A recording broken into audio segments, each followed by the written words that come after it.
Ciao amici di Strano Amore Siciliano, siamo nella rubrica dei messaggi d'amore e oggi abbiamo la storia di Francesco e Rosy.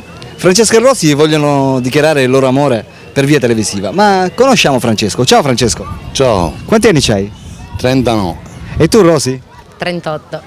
Allora, com'è che vi siete conosciuti? Ci siamo conosciuti 20 anni fa in via Bandiera. Lei lavorava in un negozio e io in una bancarella, quindi... E com'è che è scattato l'amore? Cioè, proprio la maniera in cui vi siete conosciuti, com'è stata? Ma adesso non me lo ricordo bene. Però io essendo che facevo la commessa vicino dove lavora lui, e niente, li guardavo meglio, guardavo lui. Ed è scattata la molla? Poi niente, dopo 5 anni di fidanzamento ce ne siamo fuggiti e adesso, Avete fatto la classica fuitina? e adesso viviamo a Milano, qui siamo per vacanze. Poi a settembre andiamo via. A settembre ritornerete? Sì. Ho capito. Quanti figli ci avete? 3. Quell'altro, quello è grande. Ma Benny viene? Benny. Poi c'è Vanessa che ha 8 anni, li fa giorno 21 adesso, venerdì.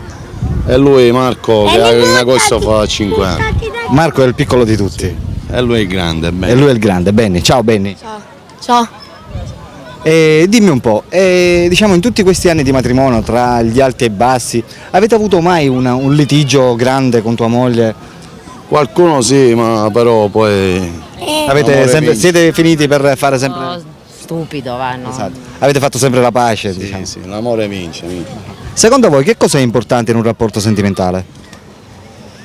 Ma cosa ti posso dire? A parte i figli, ogni giorno che passa con la tua compagna si rafforza sempre di più. Vabbè, ma più che altro la fiducia e poi stare insieme ai bambini, va. Sia nel male che nel bene, va. Certo, va bene.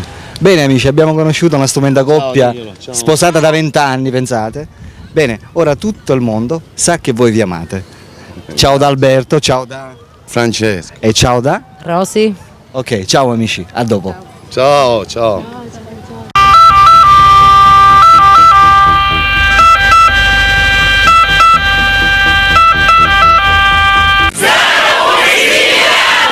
Oh yeah.